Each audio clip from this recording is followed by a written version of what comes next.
Êxodo capítulo 19.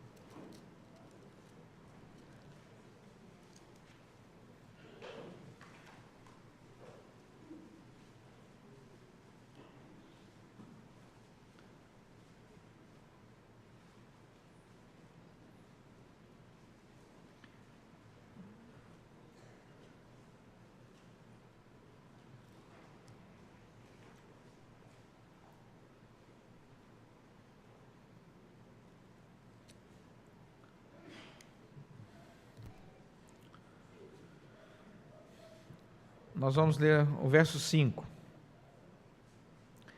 Agora, pois, se diligentemente ouvirdes a minha voz e guardardes a minha aliança, então sereis a minha propriedade peculiar dentre todos os povos, porque toda a terra é minha. Vou ler o verso 6. Vós me sereis reino de sacerdotes e nação santa. São essas as palavras que falarás aos filhos de Israel. Vamos orar. Deus, fala ao nosso coração pela Tua palavra, pela obra do Teu Santo Espírito, ilumina a nossa caminhada, nosso entendimento, para que essa palavra, Senhor, faça sentido na nossa jornada e também nos faça portadores de uma mensagem que toque muitos outros corações pela Tua graça. Oramos em nome de Jesus Cristo. Amém. É muito interessante conhecer a história de um homem chamado Martyn Lloyd-Jones. Martyn Lloyd-Jones nasceu no país de Gales em 1899. E ele era filho de crentes, e os seus pais eram pessoas simples, muito trabalhadoras e tal, mas em 1914 eles começaram a enfrentar muitas dificuldades financeiras e os pais tiveram que mudar do país de Gales para Londres.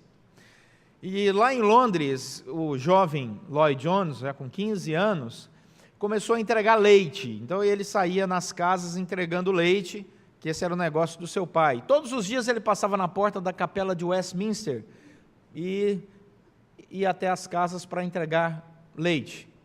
É interessante porque esse jovem estudou, lutou, batalhou, e com 21 anos ele já estava na faculdade de medicina, e aos 23 se formou, e foi convidado para integrar a equipe, porque era um aluno brilhante, de um médico muito renomado. O nome dele era Thomas Horder. O médico Thomas Horder era só o médico do rei George V e da família real. Então, com 23 anos, Martyn Lloyd-Jones, que tinha vindo dessa infância muito difícil e pobre, era agora médico assistente da família real, em Londres. Mas esse homem era crente, esse menino era muito crente, fazia suas devocionais diárias, ia à igreja todo domingo, da fé calvinista, rapaz bom. E ele começou a perceber e a entrar numa crise existencial profunda, porque ele dizia assim: eu trabalho para curar pessoas e elas voltam a pecar do mesmo jeito. Esse serviço meu não está dando certo, não. E ele sentiu um impulso muito grande para servir a Deus como um médico de almas, assim que ele se definia. E ele se preparou para se tornar um pregador.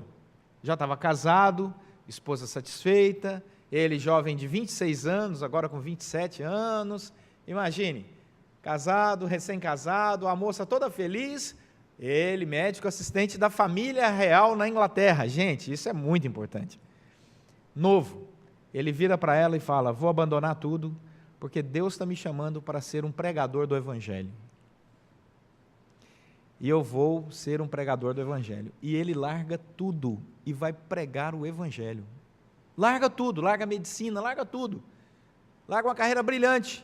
E ele fala: vou pregar, porque é isso que Deus está aquecendo o meu coração. Ele sofreu tanto, e sozinho por 1 ano, com essa crise, que ele perdeu 10 quilos.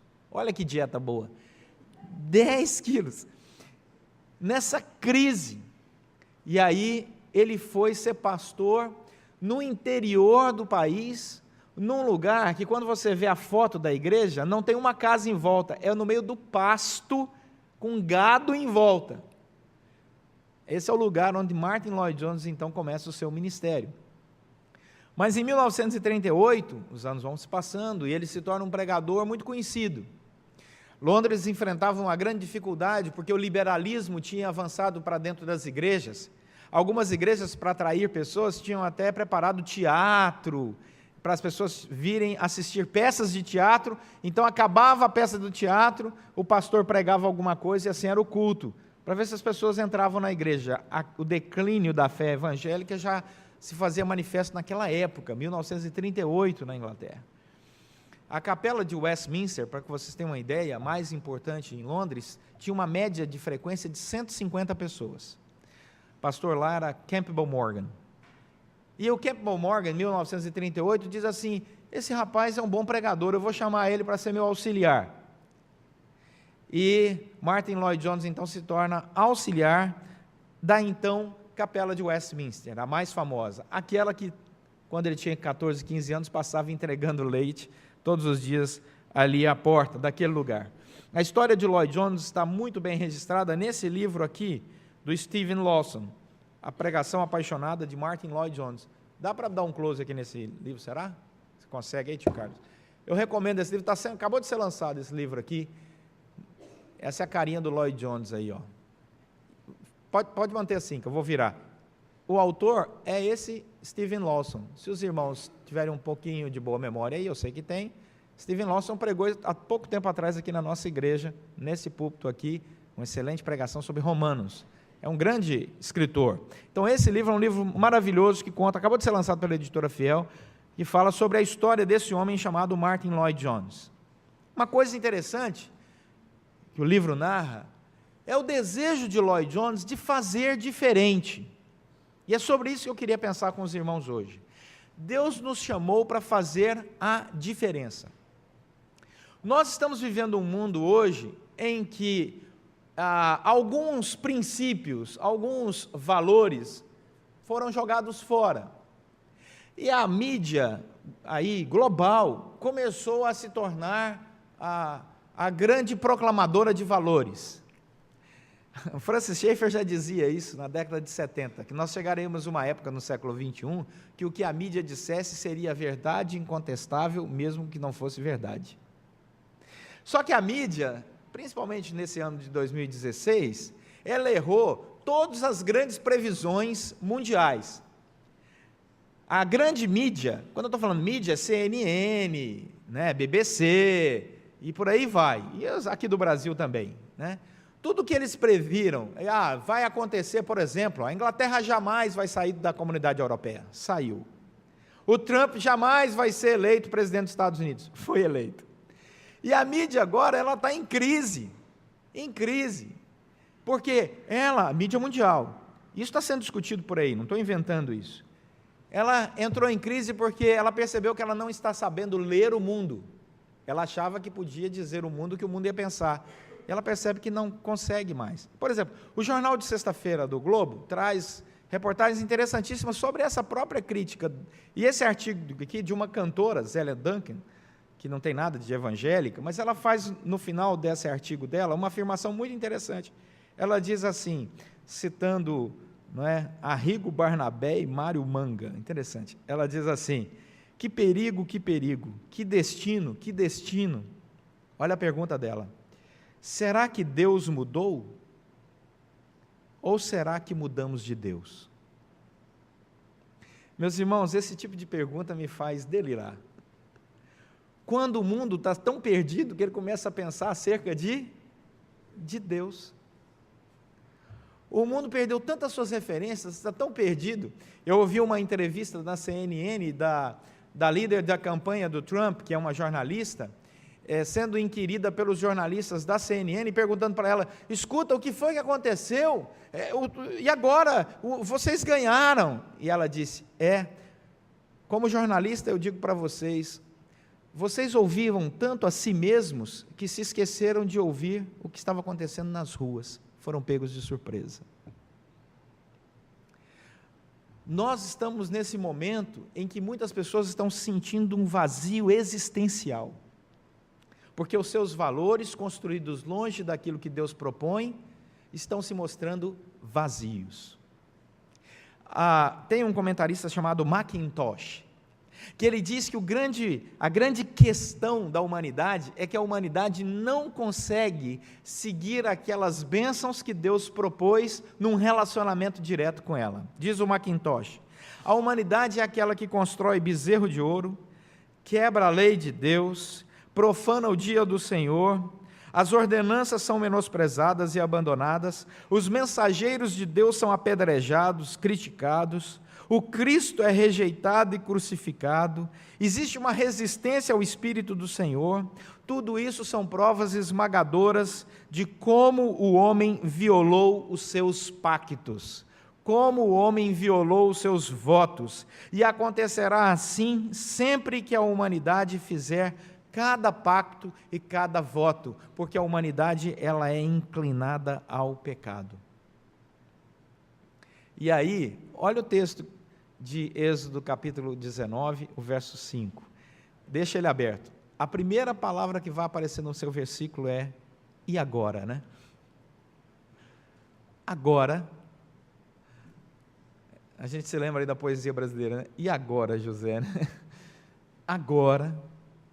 A história do Êxodo é a história do momento em que o povo de Israel é chamado a uma reflexão sobre o seu papel no mundo, sobre o projeto de Deus para cada pessoa.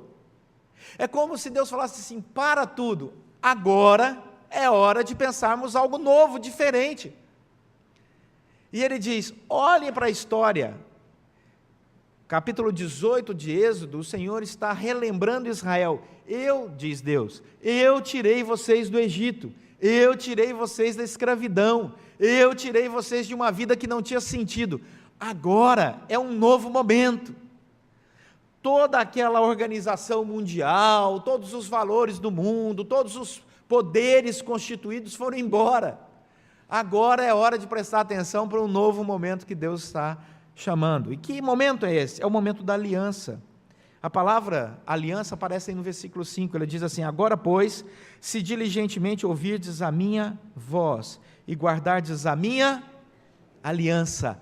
Deus está nos chamando para uma aliança. A palavra berit, no hebraico, que é usada aqui para aliança, não é uma proposta.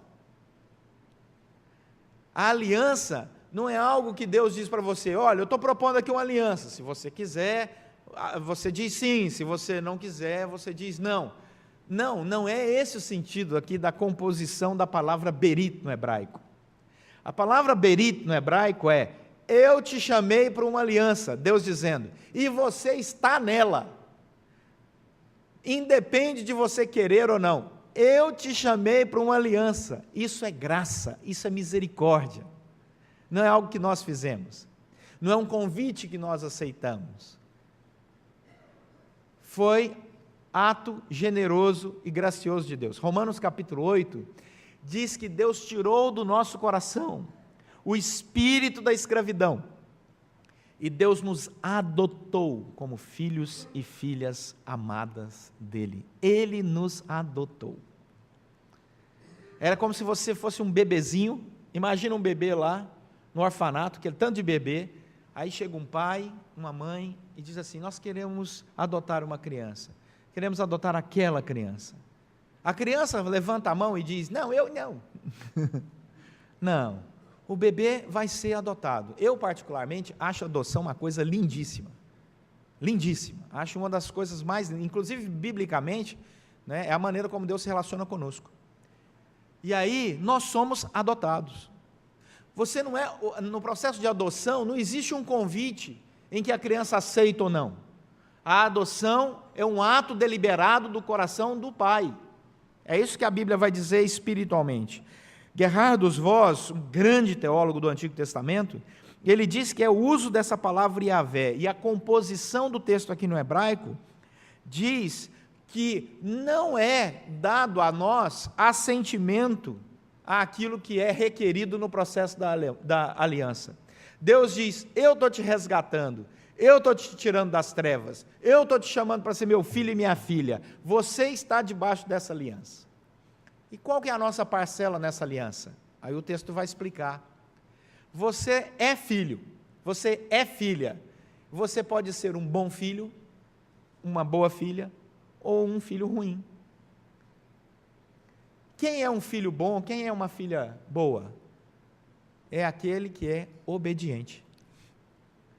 Porque os pais desejam o melhor para os seus filhos. Um pai correto deseja o melhor para os seus filhos. Por isso que entra agora na relação da aliança a palavra do Senhor. Olha o que diz o versículo 5. Agora, pois, se diligentemente ouvirdes a minha voz e guardardes a minha aliança. Existe a possibilidade de você não querer ouvir a voz, mas não existe a possibilidade de você não estar na aliança. Deu para entender? Você já está na aliança. Agora, você ouve a voz do Senhor, a instrução dele ou não. Isso está agora sobre sua livre agência. Ok? Eckrod, no Dicionário Internacional de Teologia, diz que o conceito de aliança no Antigo Testamento é o fator central e unificador do relacionamento de Deus conosco. Todas as bênçãos de Deus, todas as manifestações de Deus, toda a revelação de Deus vai girar em torno da aliança.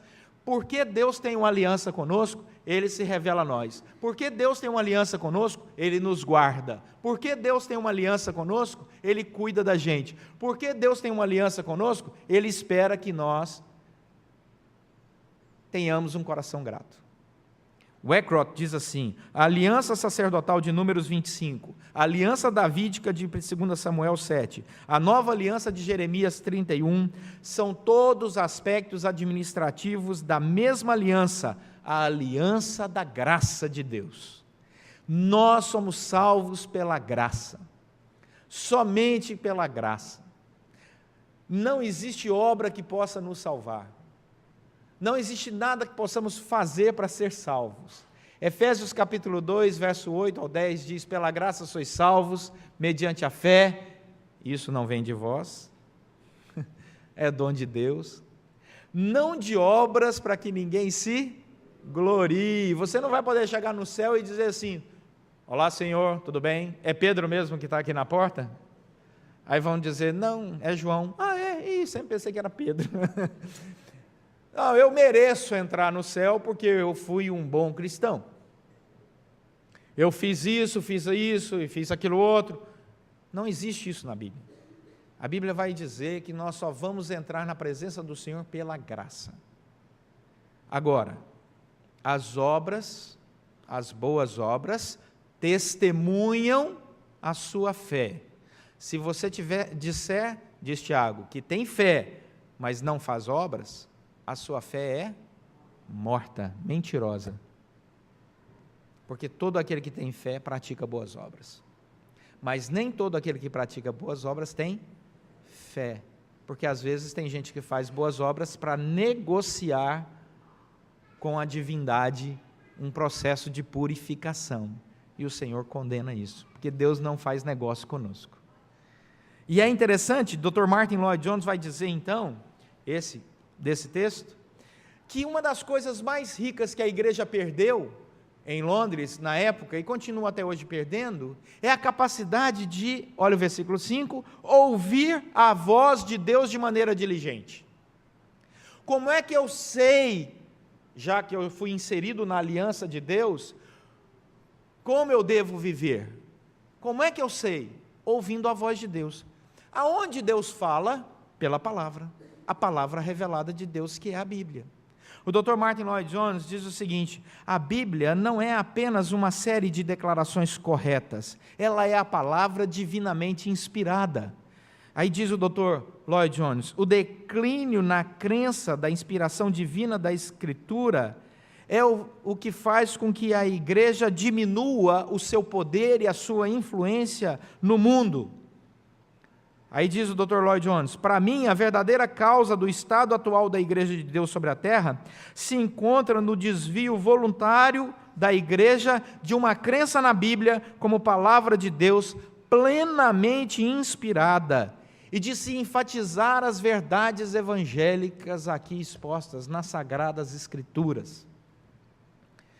Nós devemos viver de tal forma que a Bíblia encha o nosso coração por causa da aliança do Senhor e que não haja em nós nenhum vacilo diante de qualquer coisa, para que a palavra de Deus ela possa transbordar em nós. O ideal é que o cristão possa se alimentar tanto da Bíblia que ele possa transpirar o Evangelho. Existem povos no mundo aí, eu não vou citar o nome para que você não fique muito curioso, mas existe um certo país no mundo aí, quem já viajou para lá vai entender exatamente o que eu estou dizendo. É na Ásia, que eles comem uma comida tão apimentada, tão temperada, que o suor deles, né, traz o aroma do tempero da comida. É forte. Se alguém já foi à Índia, entendeu. Né? Porque é tão forte a comida que eles transpiram, né, aquele aroma da comida. É algo muito interessante, a própria cultura indiana, não sei se você já percebeu isso, mas é bem interessante isso, bem interessante. O cristão deveria se alimentar tanto da palavra, que o aroma da palavra deveria transpirar em nós. Como diz o apóstolo Paulo, o bom perfume de Cristo. O texto é interessantíssimo, porque vai dizer para nós que nós estamos inseridos numa aliança, mas que esta aliança faz com que andemos dentro da palavra que o Senhor nos dá, se ouvirdes a sua voz. Existem bênçãos, olha Deuteronômio capítulo 7, as bênçãos de quem ouve a aliança. A partir do verso 7, o texto vai dizer assim, Deuteronômio 7, a partir do verso 7, não vos teve o Senhor afeição, nem vos escolheu, porque fosseis mais numerosos do que qualquer povo, pois éreis o menor de todos os povos. Deus chama é o pequeno mesmo. Deus chama o simples para humilhar o arrogante. Deus é tremendo. Versículo 8. Mas porque o Senhor vos amava, e para guardar o juramento que fizera a vossos pais, o Senhor vos tirou com mão poderosa e vos resgatou da casa da servidão, do poder de Faraó, rei do Egito. Saberás, pois, que o Senhor teu Deus é Deus, o Deus fiel, que guarda o quê? A aliança. Aliança com quem? Com as gerações. E a misericórdia até 1000 gerações, aos que o amam e cumprem os seus mandamentos, e dá o pago diretamente aos que o odeiam, fazendo-o perecer. Não será demorado para com o que o odeia, prontamente lhe retribuirá. O Senhor derrama bênção sobre nós. Olha o versículo 15, ele afastará de ti toda enfermidade, sobre ti não porá nenhuma das doenças malignas dos egípcios, que bem sabes, antes as porás sobre todos os que te odeiam. Consumirás todos os povos que te der o Senhor teu Deus, os teus olhos não terão piedade dele, nem servirás a seus deuses, pois isso te seria por ciladas. Então a palavra do Senhor vai nos conduzir, a palavra do Senhor vai nos dar segurança, porque é um relacionamento pactual, do qual Deus nos chamou pela graça. E ele diz, se você ouvir a minha palavra e seguir aquilo que eu tenho revelado para você, eu vou guardar a sua vida com bênçãos e mais bênçãos. Volta lá para Êxodo capítulo 19, o verso 5. Assim, Deus quer ter um relacionamento conosco em aliança, aonde esse relacionamento seja prazeroso. Ele escolhe ter esse relacionamento conosco. Ele nos escolhe e nos insere nessa aliança. Nós somos o povo da aliança. E a aliança do Antigo Testamento, ela se renova no Novo Testamento. Quando Jesus Cristo vai celebrar a Santa Ceia, ele diz, bebei o cálice da nova aliança, derramada em favor de vós. É sobre isso que nós vamos falar hoje à noite. Estou adiantando o sermão da noite, né? Hoje à noite nós vamos ver a aliança no Novo Testamento. Então essa aliança do Antigo Testamento, ela abre as portas para a aliança, a nova aliança do Novo Testamento. E Deus se relaciona conosco desta forma. Portanto, há uma relação pactual de Deus com o seu povo. E essa relação dá garantia, segurança ao nosso coração. Nada vai nos tirar dessa aliança. Agora, nós temos a liberdade de agência de sermos mais abençoados nessa caminhada, de sermos mais felizes nessa caminhada, de sermos pessoas mais leves nessa caminhada, ou de vivermos contrário à palavra de Deus, experimentando dureza, dificuldade, aflições, tristezas, porque negamos a obediência à aliança que Deus nos chamou para viver, ouvindo os seus mandamentos. É aí que vem a bênção da obediência, tão importante. Tem gente que acha que deve ser obediente para ser crente. Não, porque você é cristão, você é obediente. Não é a sua obediência que te faz um cristão, é porque você é cristão que você é obediente. É uma questão de identidade e não de obras. É uma questão de identidade. E quem nos salvou, quem nos deu essa identidade foi a graça de Deus. Portanto, você não perde ela, mas você pode deixar de desfrutar grandes benefícios da filiação com o Senhor, nesse processo de aliança. Daí, o Dr. Martin Lloyd-Jones começou a pregar o Evangelho. Estou voltando a ele. Começou a pregar o Evangelho lá na capela de Westminster, 150 pessoas. Ele pregava às sextas e aos domingos. Daí a igreja passou para 300 pessoas, passou para 500 pessoas, passou para 1.000 pessoas, passou para 1.200 pessoas, e chegou no seu limite de 2.000 lugares, lotados, para um pastor que simplesmente abria a Bíblia e pregava o Evangelho. O que isso tem a ver conosco, e o que isso pode ajudar a nossa caminhada cristã? Nós estamos vivendo uma época em que os valores estão sendo questionados até por aqueles que achavam que poderiam impor valores sobre os outros.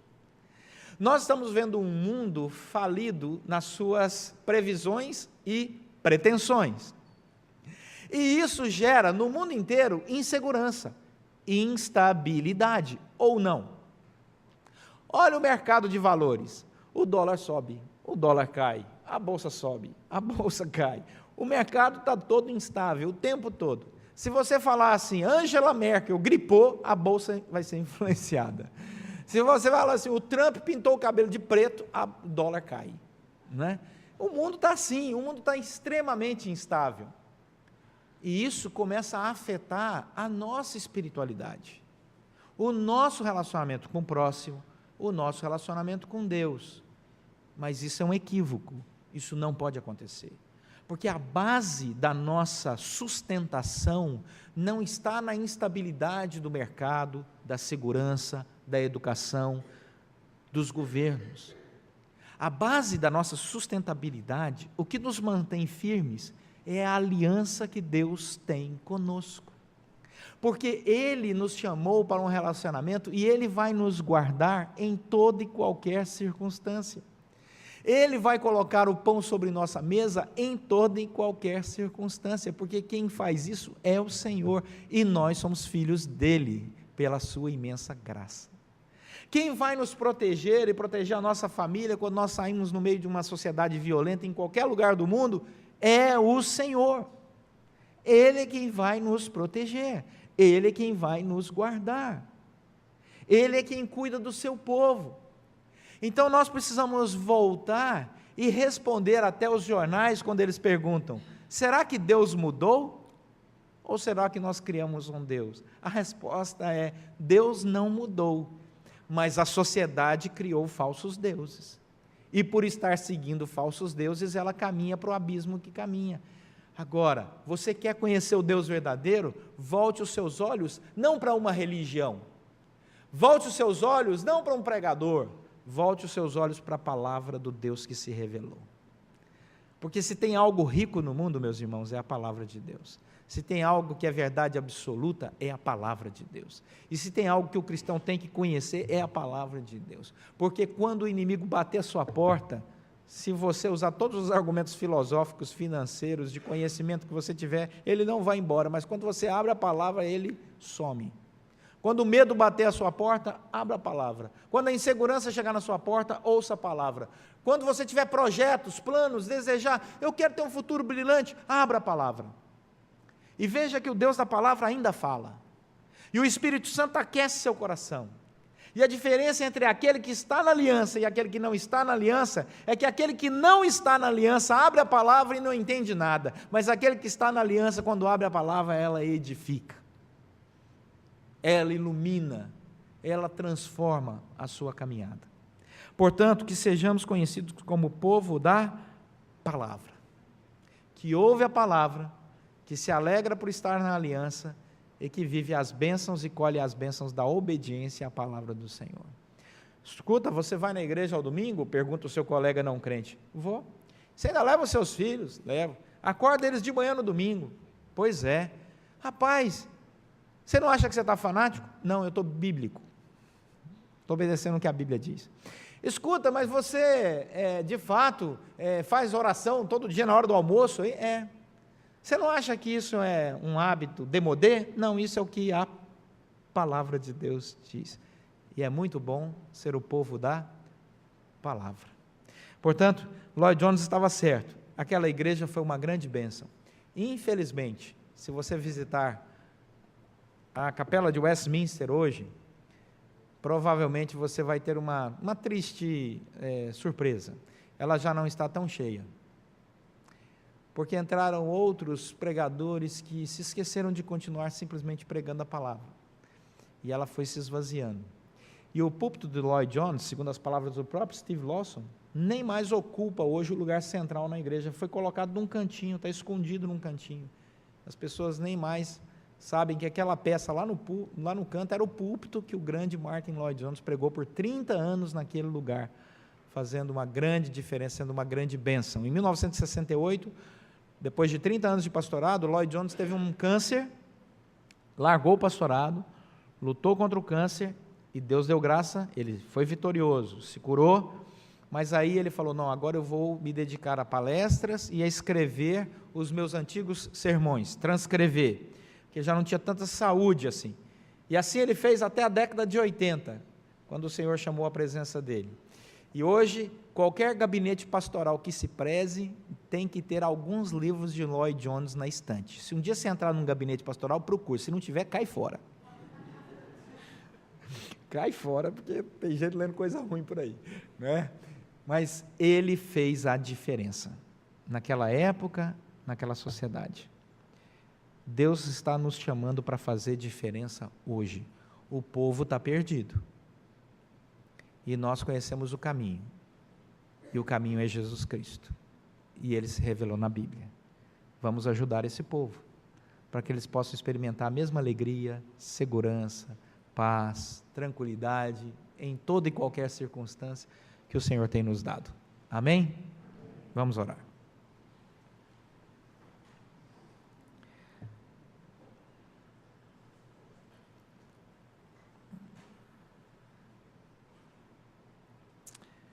Igreja é lugar de reflexão, meditação. Eu queria te convidar um minutinho para, em silêncio, com seus olhos fechados, em nome de Jesus, eu queria pensar com você o quanto você tem lido a palavra de Deus diariamente, meditado nela, o quanto você tem buscado obedecê-la,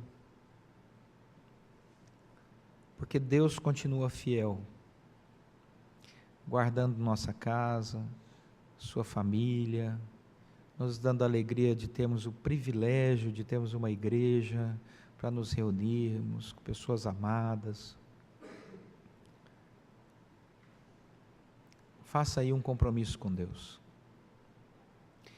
Fala, Senhor, eu quero seguir mais a Tua palavra.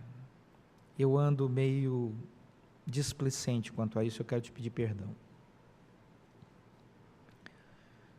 E se você já tem feito isso, agradeça ao Senhor e faça um segundo compromisso. Peça que o Senhor te dê sabedoria para compartilhar a palavra. Colocando versículos no seu Facebook, mandando versículos pelo WhatsApp, usando todos os meios de comunicação que são maravilhosos e podem abençoar muitas pessoas. Conversando com pessoas, citando trechos da Escritura, sem fanatismo, de maneira leve, solta, tranquila. Mas seja um agente de transformação. Faça esse compromisso com você mesmo. E Deus se alegrará muito com a sua vida. E vai continuar derramando bênçãos sobre você. Senhor, nosso Deus e Pai, nós estamos aqui na Tua casa, e esse é um privilégio muito grande que muitas pessoas no mundo inteiro gostariam de ter. Senhor, existem pessoas refugiadas, fugindo das guerras, e com certeza, Senhor, em barracas esparramados pelo mundo, alguns cristãos devem estar. Devem estar nesse momento suspirando de saudade quando tinham uma igreja para ir. Ó Senhor, atende a esses refugiados e faça algo novo, belo, nessa humanidade que está tão sofrida. Aqueles que ainda não te conhecem, que também estão nessas circunstâncias, que o Senhor use o teu povo ali para transformar vidas para a glória do Senhor. Existem famílias, Senhor, no Brasil que estão desabrigadas. Sabemos de cidades inteiras que foram dizimadas, Senhor, por deslizamentos, tantos problemas. Senhor, vemos a Itália enfrentando terremotos. Que tristeza, Senhor, pessoas soterradas. Tem misericórdia, Deus. Nós nos compadecemos, mas nos sentimos tão incapazes. Mas o Senhor diz que a oração pode fazer milagres. Estamos orando pelo povo que sofre. Pedimos, Senhor, para aquelas pessoas que estão em filas de hospitais, precisando tanto de um atendimento. Ó Deus, tem misericórdia. Faça que a Tua igreja possa de alguma maneira ser bênção nessa nação, nesse mundo que sofre. Ó Deus, nós Te agradecemos porque temos vidas muito confortáveis e reconhecemos que isso é bênção do Senhor. Agora, Senhor, ensina-nos a sermos pessoas mais generosas, mais tolerantes, mais amorosas, que se pareçam mais com Jesus Cristo.